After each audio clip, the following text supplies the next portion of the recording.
Did I miss Johnny being Australian in the book? Did I read the whole book and just miss that out? So it's a whole thing in the show.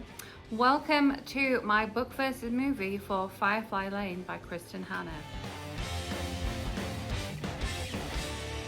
Welcome back, or if you are new here, welcome. My name is Katrina and I make bookish content here on this channel at least twice a week, and then movie reviews or book to movie content here at the weekend, sometimes with some bonus book to movie content in the week if there have been a lot of adaptations come out recently, which there have. In the description box, you will find all of my social media links, including my blog and my Goodreads, so you can keep up with my reading in between times. If you are a fan of book versus movies, I will also leave my playlist linked up above, because I love making book versus movie videos, and I completely understand going into a movie adaptation of a novel.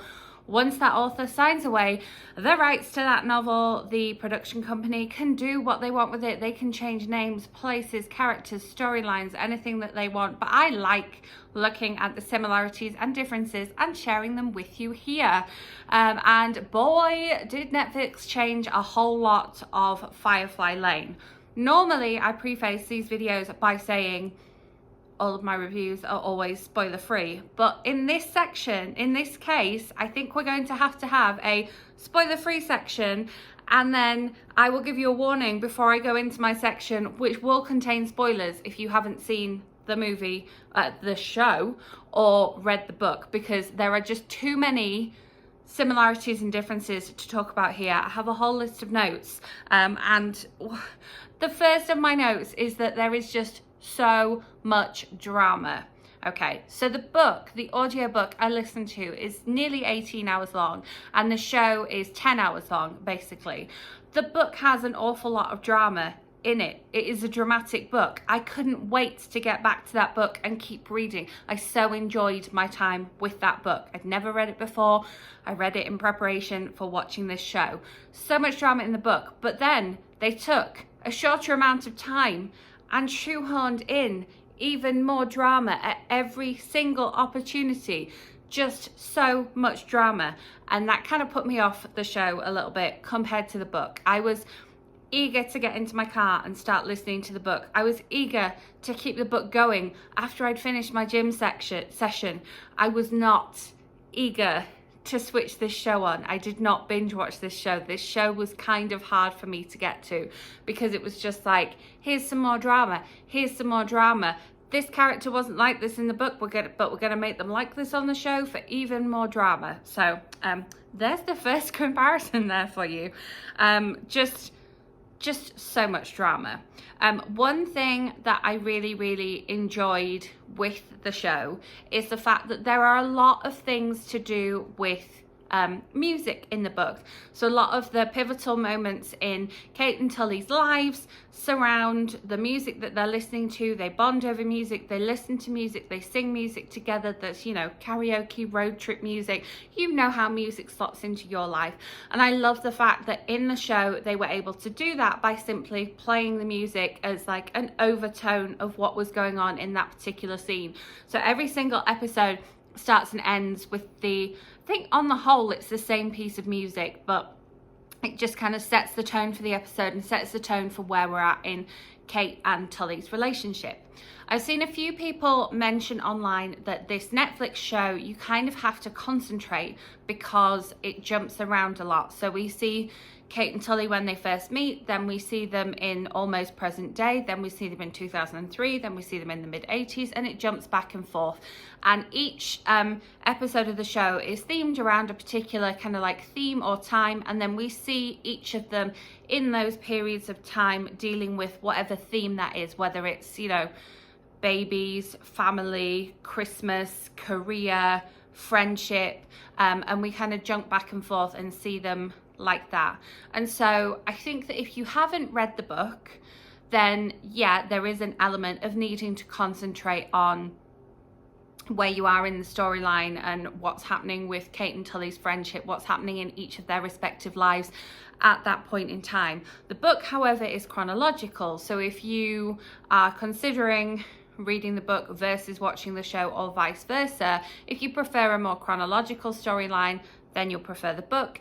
If you prefer a storyline that jumps around and gives you glimpses into these characters' lives at different stages in their lives, then you'll prefer the show. I think that part of the reason that I was excited to get back to the book was because it was chronological, so you had to wait and find out what was going to happen next in the lives of Kate and Tully, whereas watching the show, I already knew where their lives were going to end up because I had read the book. I think if you're going into the show not having read the book, not knowing where their lives end up, then you will feel more inclined to get back and binge another episode and keep watching. I could see it being a bingeable show for some people, and I could see it being a bingeable show if you don't already know what happened to these characters because you've read the book. But yeah, aside from like Johnny's accent, I think that in terms of the characters, Kate and Tully and Cloud and Kate's parents and the setting are all very, very similar to the book. I really like the casting of Kate and Tully. I totally buy these two actresses as these two characters, totally, you know. And I also really appreciate the fact that we've got these two doctors from doctor shows coming together in their own show. I know that the actresses are not those characters, but you know, having grown up watching them in Scrubs and Grey's Anatomy and then seeing these two worlds collide, it was interesting. And like, can Katherine Heigl not go anywhere aside from Seattle? I don't know. I did like the Seattle setting both in the book and the show. It was refreshing to have something set there. I feel like not a lot of books get set there. We've got like, you know, Grey's Anatomy and Frasier that are set there, but in terms of shows, it's nice to have another show that is set there as well. I'm trying to see if there's anything else that's non-spoiler before we move on to the spoiler section. Oh yeah, I think sort of linking back to the fact that the book is written in chronological order and the show is kind of out of order. Of course, we have to have their sort of origin story and where they are at the beginning of everything, where they are before they meet. And the book very much begins with Kate's story, whereas the show very much begins with Tully's story. I think that both the book and the show have a balance of showing both women's stories equally, and I think I like the fact that the show's kind of kept that up. It's not all Tully heavy or all Kate heavy, but yeah, it's interesting that the show decided to start with Tully's story because there is definitely a whole lot more drama with Tully's story. But before we move on to the spoilery parts, I would say that this show is obviously not the whole book, because the ending of the show, non-spoiler, don't worry, but the events that happen at the end of the Netflix show happen somewhere in the sort of early middle of the book.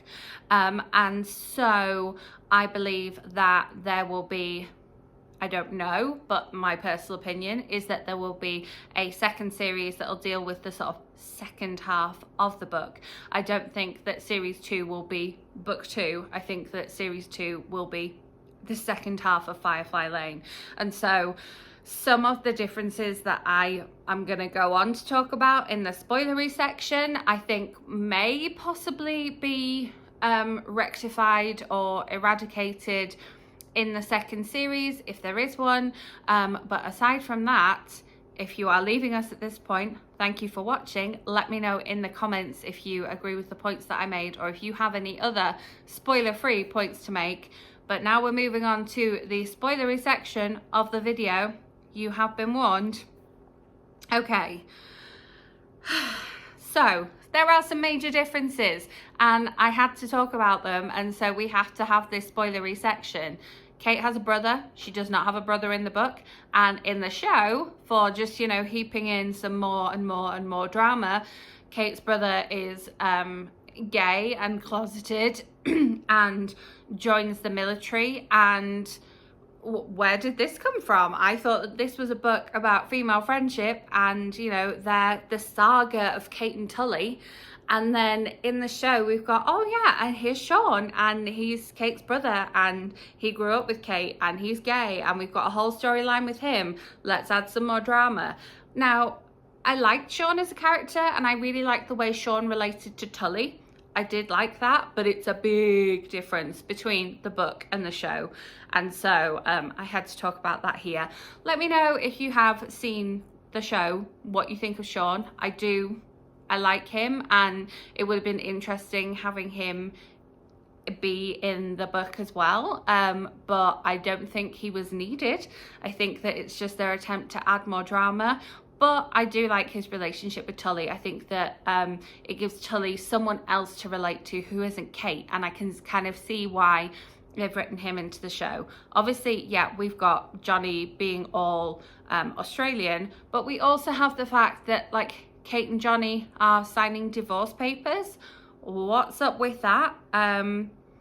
Yeah, that is a major difference, and it's a major difference I did not like. I really, really like Johnny in the book, and I quite like Johnny in the show, but I don't like him in relation to Kate in the show, because we've got this like divorce going on, and I'm not sure why, and we've added more drama when we don't need to have more drama, because there's more drama coming in the book.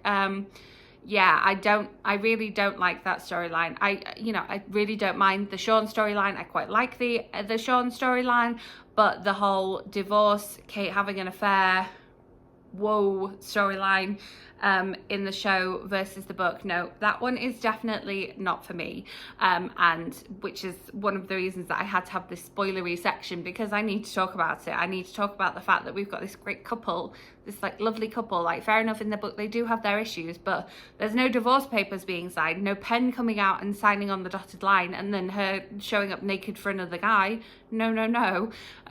Did not like that difference. And then we have the fact that she's got one child, and in the book the whole thing is that she has more than one child, and so that's why she kind of is struggling to cope being like a mom to 3 children, one of whom is a difficult teenager, with a friend who's all drama. I can kind of see why they focused in on one child, and I can also see the fact that, yeah, we've sort of ended the show in basically, we've only gone up as far as 2003. Maybe she's going to have more than one child, but in the book, the point at which that she has her second pregnancy is Mara is only like 8, maybe younger than 8, whereas in the show she's already at the point of having like a learner's permit to drive, and so I can't see how they're going to squeeze that in. And then we have a whole kind of like Tully going down the do I want marriage and kids route, which I feel like she really doesn't go down in the book. There's some sort of nods to that and nods to her relationships and being not wanted by people, etc., but then we have her going down that route. So yeah, the major things here are the addition of a brother and the exclusion of Kate's twins, and then the addition of this whole divorce affair thing. But as I mentioned earlier, I believe that the show ends off around about the middle of where we got to in the book, with Johnny heading off into the jaws of danger, and so perhaps we will revisit some of these things in a second series. I have not looked as to whether it's been picked up for a second series. Let me know in the comments if you know if it definitely has.